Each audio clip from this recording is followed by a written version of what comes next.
देखें, बात ये है कि मैं तो ये सुन रहा हूँ रोज़ाना मुख्तलिफ यूट्यूबर्स, जैसे खुर्शीद साहब भी कह रहे हैं, तो कादिर पटेल साहब भी कह रहे हैं कि जी वहाँ से एक कॉल आएगी बाईकॉट की और सारा वोटर घर में बैठ जाएगा। इन्हें कैसे पता? अभी इलेक्शन में 3 महीने पड़े हुए हैं। अभी हम नवंबर चल रहा है, दिसंबर, जनवरी, फरवरी में इलेक्शन है। इन्हें कैसे पता है कि लंदन से बाईकॉट की कॉल आएगी? इसका मकसद ये है कि पाकिस्तान पीपल्स पार्टी के वो लोग जो माजी में भी लंदन से राब्ते में रहें और आज भी राब्ते में हैं, जैसे डॉक्टर आसिम जैसे लोग, ठीक है ना, तो ये इसका मकसद ये है कि जैसे पहले ये जाके रिक्वेस्ट करते थे लंदन जाकर कि आप हुकूमत में शामिल हो जाएं, हुकूमत में शामिल हो जाएं, रिक्वेस्ट करते थे। वो जो उनका वज़ीर दाखिला था, क्या नाम है उसका, रहमान मलिक, वो हर हफ्ते लंदन जाके बैठता था। हम मुखालफत करते थे हुकूमत में शामिल होने की, हम निकलने की बात करते थे, ये वहाँ जाकर मना लेता था, वहाँ मुलाकात करके, और फिर हम ना चाहते हुए भी हुकूमत में बैठे रहते थे।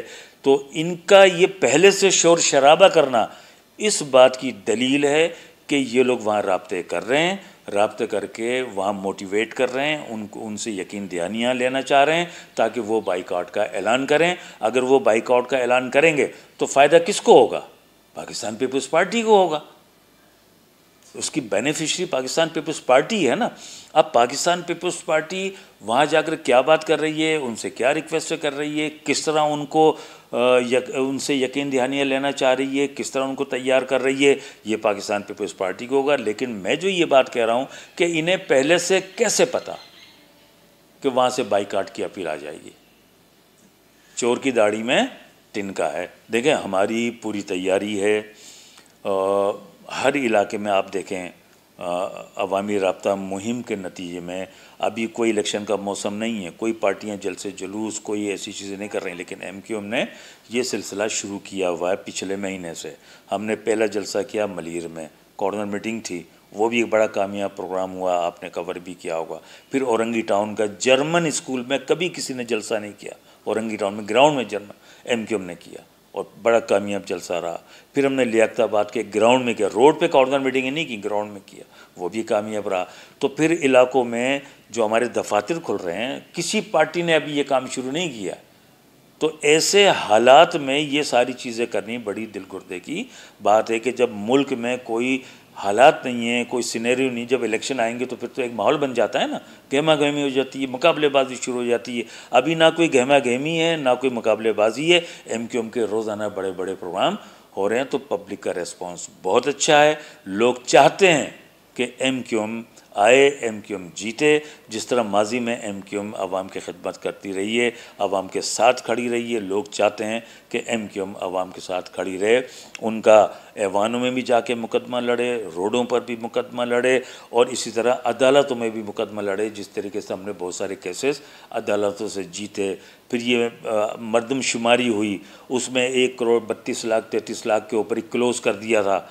हमने वफाकी हुकूमत पर दबाव प्रेशर डालकर हमने उसको दोबारा से कई दफ़ा उसको एक्सटेंड करवाया, सेकंड फेज़ करवाया, थर्ड फेज़, तो 70-75 लाख आबादी बाजियाब कराई हमने।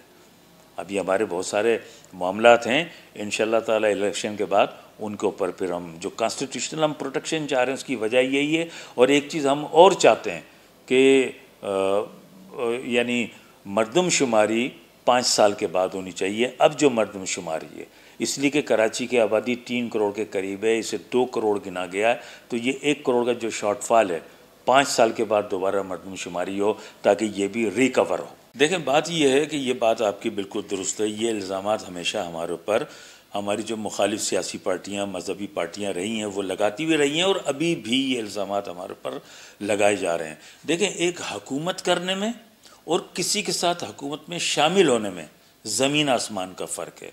जब आप ख़ुद हुकूमत कर रहे होते हो, आपके पास इख्तियारात होते हैं, तो आप अपनी आवाम की ख्वाहिशात, उमंगों और ज़रूरियात को मद्देनज़र रखते हुए कानून साजी भी करते हैं, फ़ंड्स भी एलोकेट करते हैं।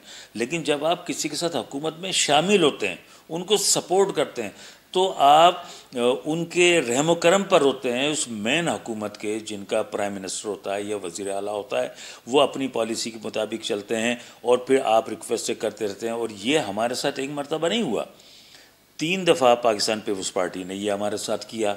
1988 में जब बेनज़ीर भुट्टो साहिबा 90 पर आई, उन्होंने आके रिक्वेस्ट की अल्ताफ़ हुसैन साहब से कि आप हमें सपोर्ट करें, हमने उनको सपोर्ट किया। 57 नुकात का एग्रीमेंट साइन हुआ।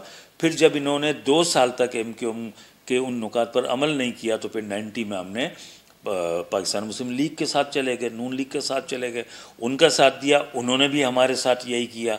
फिर उसके बाद 97 में हम फिर मुस्लिम लीग नून के साथ हमारा इत्तेहाद हुआ, उन्होंने फिर हमारे साथ 97, 98, 99 तक यही किया। फिर मार्शल्लाह आ गया। फिर 2008 में हम पीपल्स पार्टी के साथ चले गए। फिर पीपल्स पार्टी ने 5 साल हमें अपने साथ रख कर जो शहरी इलाकों का हशर किया वो सबके सामने है। फिर 2018 में PTI आई, नई पार्टी आई, नई उमंगों के साथ आई, नई नारे के साथ आई। हमने कहा हो सकता है कि इनकी पॉलिसी डिफरेंट हो, ये वाकई डिवोल्यूशन पर भी यकीन रखते हों, डेवलपमेंट पर भी यकीन रखते हों, आवाम के मसाइल हल करने पर भी यकीन रखते हों, तो हम इनके साथ चले गए। इन्होंने भी वही किया। फिर 30 मार्च 2022 को हम PDM के साथ चले गए, फिर ये हुआ। अब ये हम क्यों करते रहे कि ये तमाम सियासी पार्टियां अपने साथ रख कर हमें नाकाम करती रहीं, हमारे इलाकों को चाहे कराची हो, हैदराबाद, मीर फखर, नवाबशाह, सक्कर तबाह बर्बाद करती रहीं। उसके बावजूद अब हम इनके साथ यूँ शामिल होते रहे कि देखो कोई भी पार्टी इलेक्शन इसलिए नहीं लड़ती है कि वो कह के जी हम तो अपोजिशन में बैठेंगे। अपोजिशन में बैठ के आप आवाम की खिदमत नहीं कर सकते। आप हुकूमत को एक्सपोज कर सकते हो, उसकी खामियां, खराबियां, कोताहियां बता सकते हो, पार्लियामेंट में उनके ख़िलाफ़ खड़े हो सकते हैं, लेकिन आवाम की जो ज़रूरत है, मसाइल हैं, उन्हें हल नहीं कर सकते। इसलिए हम हुकूमत में जाते हैं कि भाई अगर हुकूमत के साथ चलेंगे तो कोई डेवलपमेंट फ़ंड मिलेंगे, कानून साजी होगी, आवाम के मसाइल हल होंगे, मसाइल कम होंगे। लेकिन ये सिलसिला जूँ का तूँ जारी रहा। और फिर अगर हम इसी वजह से इस बुनियाद को बना लें तो हम पीपल्स पार्टी से भी कट जाएं, हम मुस्लिम लीग नून से भी कट जाएं, हम मुस्लिम लीग काफ से भी कट जाएं, PTI, यानी जितनी सियासी पार्टियों ने हमें अपने साथ हुकूमतों में शामिल किया यकीन दहानियाँ कराने के बावजूद और उस पर अमल नहीं किया, हम उन सब से कट जाएं तो फिर तो हम आइसोलेशन में चले जाएंगे, बिल्कुल एक तनहा पार्टी रह जाएगी ना किसी। तो सियासत में ये नहीं होता है। सियासत में ये होता है कि आप अपनी बात भी करें, अपनी चीज़ें भी सामने रखें और याद दहानियाँ कराते रहें। अब मिसाल के तौर पर आसिफ जरदारी साहब आए 90 पर 2007 के एंड में या 2008 के, कितनी बड़ी बड़ी बातें उन्होंने की।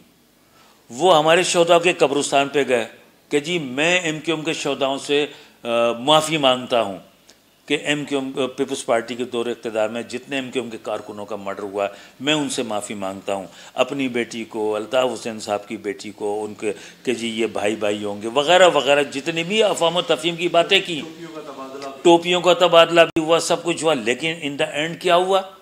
उन्होंने वही किया जो उनकी पॉलिसी थी कि नहीं जी शहरी इलाकों में कोई काम नहीं होने देना है, नहीं करना है। और यही वजह है पाकिस्तान पीपल्स पार्टी, आप ख़ुद इस बात के गवाह हैं, तमाम जजेस ये बात कह चुके हैं कि पाकिस्तान पीपल्स पार्टी ने 15 सालों में शहरों का ये हशर कर दिया, उन्हें गांव देहातों से भी बदतर कर दिया।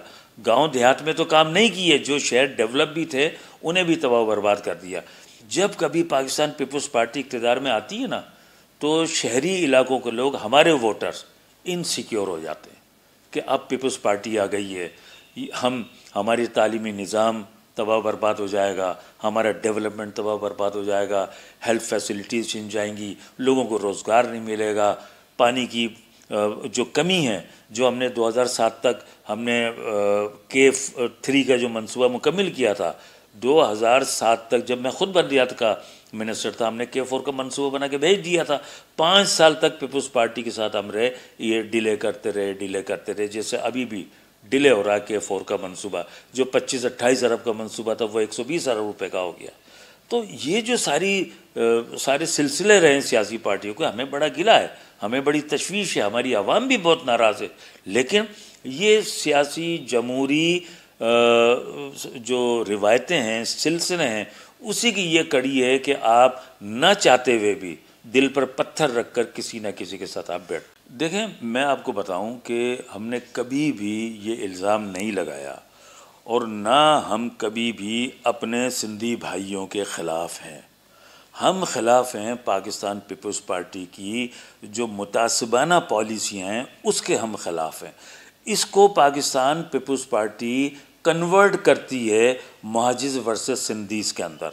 कभी भी अगर ऐसी बात होती तो उससे कितने सिंधियों को बलोचों को इलेक्शन लड़ाया, यहाँ इनके 5 वोट भी नहीं थे, लड़ाया ना हमने।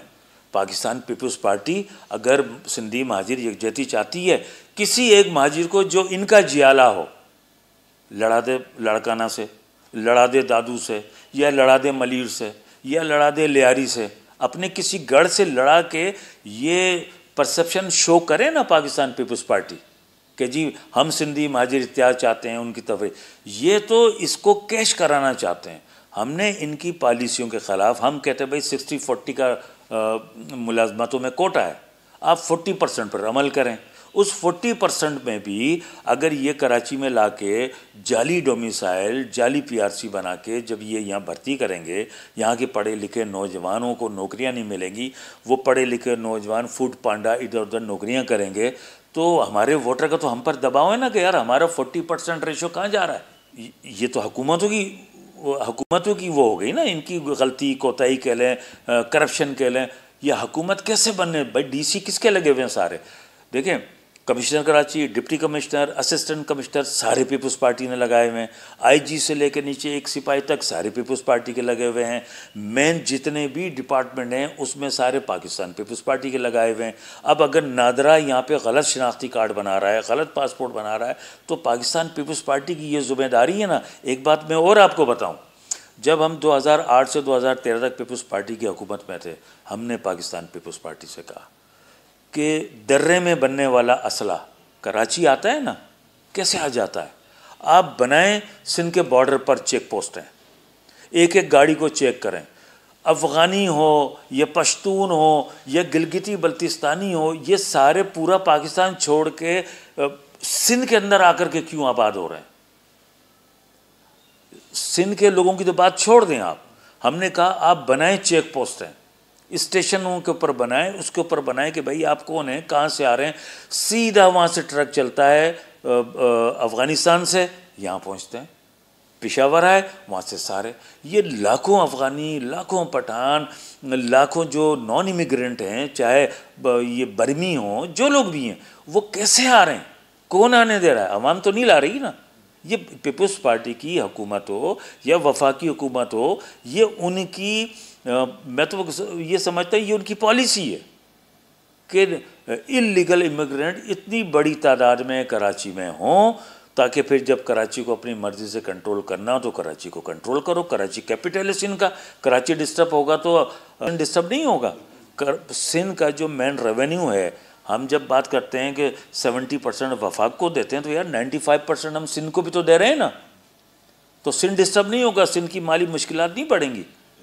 तो ये हमने उस वक्त कहा था, 2009 की बात मैं आपको बता रहा हूँ, आसिफ जरदारी साहब से कहा था कि इसका बंदोबस्त करें आप, सारा असला, सारी मनशियात पूरा, यानी केपी के पंजाब क्रास होकर कराची पहुँच रहा है, असला यहाँ पहुँच रहा है, अफ़गानी सारे गैर कानूनी जितने लोग यहाँ पहुँच रहे हैं, कोई रोकने वाला नहीं है। उन्होंने कहा नहीं हम करेंगे, मिल के करेंगे, सब करेंगे। बस उसके बाद फिर ये जब पीपल्स पार्टी हुकूमत में आती है, वो अपने मज़े में, उसमें करप्शन में, लूटमार में, उसमें ये लग जाते हैं। और कोशिश इनकी होती है जब इलेक्शन हो तो हम क्या नाम है ये सिंधी महाजिर मुनाफरत फैलाएं। हमने तो इसके ख़ात्मे के लिए तो मुत्तहिदा कौमी मूवमेंट बनाई। हमने लड़काने से इलेक्शन लड़ा, हमने सांगड़ से लड़ा, हमें लोगों ने 10,000, 8,000, 5,000 वोट काजी साहब ये दिए ना हमें, ठीक है ना। हमने कश्मीर से इलेक्शन लड़ा, 2 सीटें जीती, पंजाब से इलेक्शन लड़ा, इसीलिए तो महाजिर कौमी मूवमेंट ख़त्म की कि भाई ये जो एक तासुर आ रहा है कि महाजिर महाजिर महाजिर सिंध में सिंधी महाजिर। और जब पाकिस्तान पीपल्स पार्टी की हुकूमत आई, काजी साहब ये रिकॉर्ड उठा लीजिए, जब इनकी हुकूमत आई सिंध में महाजिर और पठान फसादात करवाए गए, महाजिर पश्तून फसादात करवाए गए कि ये MQM वाले आपके ख़िलाफ़ हैं। ये प्रोपेगेंडा फैलाया गया कि ये आपके ख़िलाफ़ हैं कि जी ये कराची में क्यों रहते हैं, ये हैदराबाद में क्यों रहते हैं। आप ये तारीख़ उठा लें। देखिए इस दफ़ा एमक्यूएम पाकिस्तान की जो राब्ता कमेटी है उसने ये फ़ैसला किया है और ये नून लीग को हमने बता भी दिया है कि ना हमें वजारतें चाहिए, ना हम कोई और चीज़ आपसे मांगते हैं। हमारे शहरों के जो मसाइल हैं उन्हें कॉन्स्टिट्यूशनल प्रोटेक्शन चाहिए उन मसाइल को हल करने के लिए। वो कॉन्स्टिट्यूशनल जो अमेंडमेंट हैं वो हमने बनाई हुई हैं। कुछ अमेंडमेंट हम पहले नेशनल असम्बली में जमा भी कर चुके हैं। अब हम ये समझते हैं कि सियासी पार्टियों से, हुकूमतों से वादे वईद करने से बेहतर ये है कि हम हमारे जो मसाइल हैं उनके हल के लिए आइन में तरमीम आए। आइन में तरमीम आएगी, आइन हमें प्रोटेक्शन देगा, आइन हमें एम्पावर करेगा। अब जैसे आर्टिकल 140A है, वो बिल्कुल वेग किस्म का आर्टिकल है, उसमें कोई क्लैरिटी नहीं है। सिर्फ ये लिखा हुआ है कि जनाब तमाम सूबाई हुकूमतें अपने अपने सूबों में लोकल गवर्नमेंट कायम करेंगी, उन्हें फाइनेंशियल, एडमिनिस्ट्रेटिव और पॉलिटिकल इख्तियार देंगी, बस। इसके अलावा कुछ नहीं। हम इसका पूरा एक चैप्टर चाहते हैं कि इस आर्टिकल के ज़रिए मज़ीद कौन से आर्टिकल हों जिनकी वजह से पूरे मुल्क में बल्दियाती इदारे ना सिर्फ कायम हों बल्कि उन्हें फाइनेंशियल, एडमिनिस्ट्रेटिव एंड पॉलिटिकल इख्तियारात भी मिले। तो इस किस्म की हम चीज़ें कॉन्स्टिट्यूशन में चाहते हैं। देखें सिंध में जितनी भी सियासी पार्टियां हैं, मजहबी पार्टियां हैं या कुछ ख़ानदान हैं, वो सारे पाकिस्तान पीपल्स पार्टी से नाराज़ हैं, अवाम भी नाराज़ हैं। और यही वजह है कि एमक्यूएम पाकिस्तान हो, JUI हो, ANP हो, GD हो या मुख्तलिफ़ ख़ानदान हैं, वो सारे इस बात पर मुत्तफ़िक़ हैं कि पाकिस्तान पीपल्स पार्टी ने 15 सालों में सिंध में जो तबाही फेरी है उससे बचने का वाहिद हल ये है कि आइंदा इनको हुकूमत में आने से रोका जाए, हुकूमत में आने का इनका रास्ता बंद किया जाए। अब देखें ना, जब भी तो पाकिस्तान पीपल्स पार्टी को परेशानी हो गई है, इन्हें पता है कि मेन इसमें लीडिंग रोल एमक्यूएम पाकिस्तान का है, तो इन्होंने अपने 4-5 लोग, चाहे इनाम शर्जील हों या आपके डॉक्टर आसिम हों या खुर्शीद शाह साहब हों या कादिर पटेल हों, मुख्तलिफ़ लोगों को इन्होंने मैदान में उतार दिया कि एमक्यूएम के ऊपर इल्ज़ाम तराशी करो, एमक्यूएम को मैलाइन करो, आवाम में गंदा करो, मुख्तलिफ़ किस्म की तरह तरह की बात कर रहे हैं। अब जैसे खुर्शीद शाह साहब हैं, भाई आपके हाथ पैर काँप रहे हैं, टांगें काँप रही हैं, आपकी ज़बान लड़खड़ा रही है, आप एमक्यूएम का ऊपर आप इल्ज़ाम तराशी कर रहे हैं कि जब एमक्यूएम आती है, एमक्यूएम मेन स्ट्रीम में आती है तो इस किस्म के सिंध में हालात हो जाते हैं। आसिफ काजी साहब कोई भी एक वाक़या कोई बता दे कि हमने किसी बस्ती पे हमला किया हो, किसी सियासी मजहबी पार्टी पर हमला किया हो, किसी को लोगों को कत्ल किया हो। हाँ, हमारी आबादियों पर तो हमले हुए हैं, चाहे हैदराबाद के सानियात हों, हैदराबाद जतोई चौक का वाक़या हो, लतीफ़ाबाद हैदराबाद में फायरिंग हो, पक्का किला का वाक़या हो, सोराबगोट का वाक़या हो, कस्बा अलीगढ़ का वाक़या हो, ग्रीन टाउन गोल्ड, ये सारे जो वाक़यात हैं हमारी बस्तियों पर तो हमले हुए हैं, लेकिन हमने कभी भी किसी की बस्तियों पर हमले नहीं किए। अब यही जो इल्ज़ाम तराशी की जो पॉलिसी है पीपल्स पार्टी की, वो सेम यही है जिस तरह आज इसराइल गज़ा पे कर रहा है, वहाँ जो कुछ भी उससे जुल्म ज़्यादती जो कर सकता है वो कर रहा है, लेकिन पूरी दुनिया को ये दिखा रहा है कि जी ये इनकी वजह से हो रहा है। किसकी वजह से? गज़ा के लोगों की वजह से। यही पाकिस्तान पीपल्स पार्टी, भाई अगर मैं आज आपकी इस तवज्जो से एक डिमांड कर दूँ, आज पाकिस्तान पीपल्स पार्टी एमक्यूएम अगर बुरी है, हम तो आपके पास कभी नहीं गए। हर दफ़ा आप ही हमारे मरकज़ पर आए हो हमसे सपोर्ट लेने के लिए। अगर हम कातिल हैं, दहशतगर्द हैं, भत्ताखोर हैं, बोरी बंद लाशें, तो ये तो इल्ज़ाम हमारे पर 1992 से चल रहा है ना। 1992 से लेकर 2023 तक यही इल्ज़ाम पाकिस्तान पीपल्स पार्टी हम पे लगा रही है और बार बार ये हमें अप्रोच करते हैं कि हमारे साथ आ जाएं। तो पाकिस्तान पीपल्स पार्टी एक दफ़ा ये ऐलान कर दे कि पाकिस्तान पीपल्स पार्टी की वफाक में हुकूमत बने या ना पड़े, इनको हमारी ज़रूरत पड़े या ना पड़े, हम एमक्यूएम को मनाने के लिए इनके दर पे नहीं जाएंगे, हम इनके दरवाजे पे नहीं जाएंगे। करें ना पाकिस्तान पीपल्स पार्टी इसका ऐलान, कर दे एक दफ़ा ऐलान। नहीं, मैं तो आपसे कह रहा हूँ कि जिस किस्म के ये हालात वाक़यात हैं, जो कुछ पाकिस्तान पीपल्स पार्टी ने किया है, ये तो इन्होंने अभी ताज़ा हमें घाव लगाया है ना। जो 30 मार्च 2022 को एग्रीमेंट हुआ हम इनके साथ 17 महीने चले ना, ये तो ताज़ा हमारा ज़ख़म है कि हम आपके साथ इक़्तिदार में भी सब कुछ आपके साथ मीटिंग है। मैं खुद उस कमेटी में था, दर्जनों मीटिंग हुई, एक उस पूरे 27-28 नुकात के एग्रीमेंट में एक चीज़ इन्होंने पूरी नहीं की। तो हमारी आवाम तो नाराज़ है। अब अगर हम इसके बावजूद पीपल्स पार्टी में जाते हैं तो फिर हमारा वोट बैंक तो मुतासिर होगा ना, हमारे लोग कहेंगे फिर ये। आसिफ काजी साहब, सबसे पहले तो मैं आपका शुक्रिया अदा करता हूँ और आपके तवज्जुह से जितने भी प्रोग्राम को देखने वाले हैं, सुनने वाले हैं, उनको मेरी जानिब से अस्सलाम वालेकुम।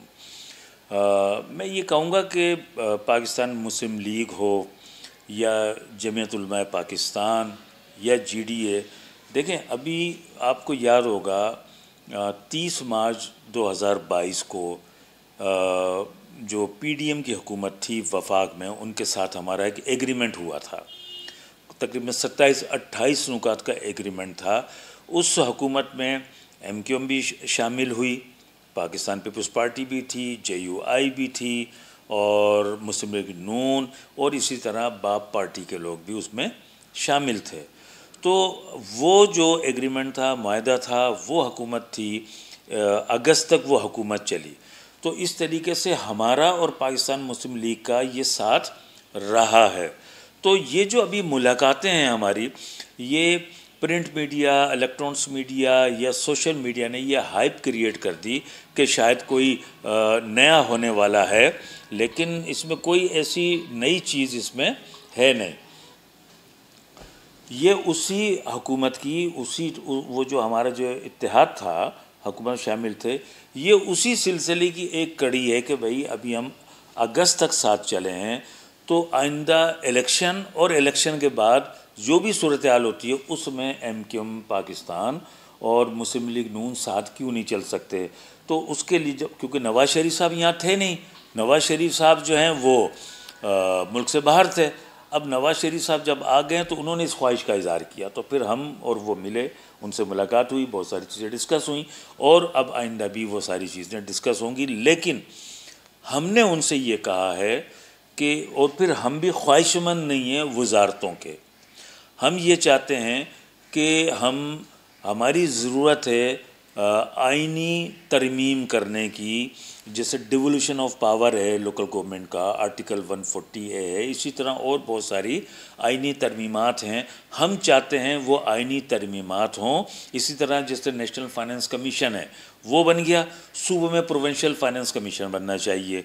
और जो आपको याद होगा पाकिस्तान पीपल्स पार्टी के पिछले दौर में जब आसिफ जरदारी साहब प्रेसिडेंट ऑफ पाकिस्तान थे, उस वक्त जब ये हुआ था 18वीं तरमीम में जो हमें यकीन दहानी कराई थी, हम सिग्नेचर नहीं कर रहे थे, लेकिन हमें ये यकीन दहानी कराई थी कि वफाक से जो डिवोल्यूशन होगी प्रोविंसेस को, वो डिवोल्यूशन होगी नीचे डिस्ट्रिक्ट हुकूमतों को, उस पर भी अमल नहीं हुआ। हम उसके ऊपर भी बात करना चाहते हैं। तो हमारी जो फर्स्ट प्रायोरिटी है वो है कॉन्स्टिट्यूशनल अमेंडमेंट्स के ऊपर, ताकि एक दफ़ा कॉन्स्टिट्यूशन में अमेंडमेंट हो जाए तो फिर हमें किसी भी हुकूमत से किसी किस्म की रिक्वेस्टें करने की ज़रूरत नहीं पड़ेगी। आपको याद होगा कि MQM ने जब किसी के साथ भी अंडरस्टैंडिंग डेवलप की इलेक्शन के हवाले से, तो हमने हमेशा सीट एडजस्टमेंट जब की वो इस बुनियाद पे की कि जहाँ पर आपका वोट बैंक है वहाँ हम आपको सपोर्ट करें। जिस तरह हमने हमेशा फंक्शनल लीग के साथ किया, इसी तरह आपको पता है SDA बना सिंध में, उनके साथ किया, मीरपुर ख़ास डिस्ट्रिक्ट में किया, सांगड़ में किया, मुख्तलिफ़ जगहों पर जहाँ जिसके साथ हमारी अंडरस्टैंडिंग डेवलप हुई, मामला तय हुए, तो जहाँ उनका वोट बैंक ज़्यादा था वहाँ हमने उनको वोट दिए, जहाँ हमारा वोट बैंक ज़्यादा था वहाँ उन्होंने हमें वोट दिया। तो ये एक सीट एडजस्टमेंट तो हो सकती है, लेकिन ये MQM ने कभी नहीं किया कि हम किसी पार्टी के साथ इत्तेहाद करके किसी एक परचम या किसी एक निशान के साथ हम लड़े।